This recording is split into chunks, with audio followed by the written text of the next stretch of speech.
ถึงแม้นว่าสงครามได้ผ่านพ้นไปหลาย10 ปีแล้วก็ตามรูปภาพที่น่าสยองขวัญแห่งความโหดร้ายของสงครามทำลายประเทศชาติบ้านเกิดเมืองนอนของพวกเฮานั้นมันยังคงสะท้อนอยู่ในความทรงจำของข้าพเจ้าตลอดมาโดยเฉพาะแม่นรูปภาพเรือนซานบ้านซองของประชาชนลาวบรรดาเผ่า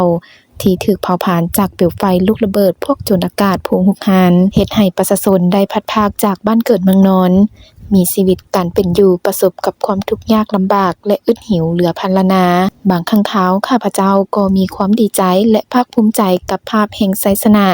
ในการเปิดฉากบุกโจมตีพ่นหาลูกปืนใส่เงินหังปดคายของพวกศัตรูเฮ็ดให้พวกเขาปราศัยอย่างเจ็บแสบจำนวนที่เหลือตายก็ได้ปบหนีปะปดคายเงินหังของพวกมันอย่างเสียขวัญมีบางครั้งคราวข้าพเจ้าก็กลืนน้ำตาด้วยความโศกเศร้าสลดใจและเจ็บแค้นเมื่อเห็นภาพอันโหดร้ายป่าเถื่อนของพวกศัตรูที่มีต่อเพื่อนสหายนักรบเฮาได้ปรากฏขึ้นในดวงตาของข้าพเจ้าเป็นต้นแม่นเพื่อนมิตรสหายที่เสียสละชีวิตถูกบาดเจ็บบางสหายก็ได้กลายเป็นคนพิการหู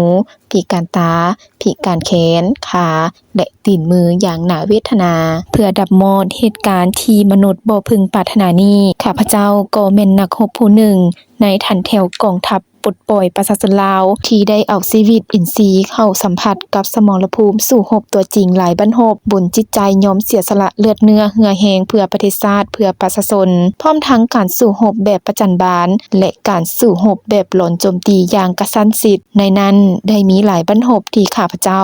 ได้สร้างผลงานอันล้ำเลิศมาให้กรมกองหมวดหมู่ของตน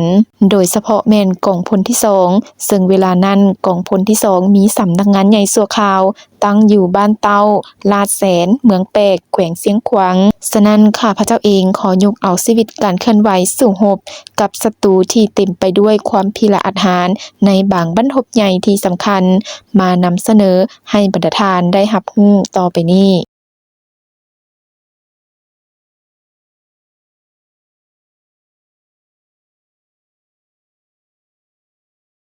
ในระยะเดือน3ปี1970กองบัญชาการทหารสูงสุดกองทัพปลดปล่อยประชาชนลาวได้ออกคำสั่งให้กองพันที่2และกองพันที่1สมทบกับกองกำลังอาสาสมัครเวียดนามเคลื่อนกำลังเข้าใกล้ศัตรูแต่ละจุดแต่ละป้อมภูในบริเวณทงไหหินโพนสวรรค์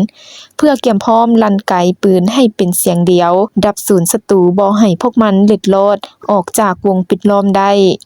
กลางคืนมื้อนั้นเวลาประมาณ 2 โมงท่ามกลางท้องฟ้ามืดมิดเสียงปืนใหญ่ปืนน้อยประสานกับเสียงหมากฟ้า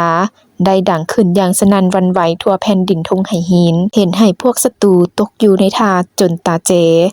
การสู้รบปลดปล่อยทงไหหินครั้งนี้ใช้เวลาเกือบ24ชั่วโมงแผ่นดินที่แสนหักและห่วงเห็นของชาวเมืองพวนก็คือประชาชนชาวเสียงขวางได้กลับคืนมาอยู่ในอ้อมอกของพวกเฮาอีกครั้งพวกจักรพรรดิและลูกแรงตินมือปราศัยอย่างเจ็บแสบที่สุดจำนวนที่เหลือตายก็ได้ทยอยกันออกมายอมจำนน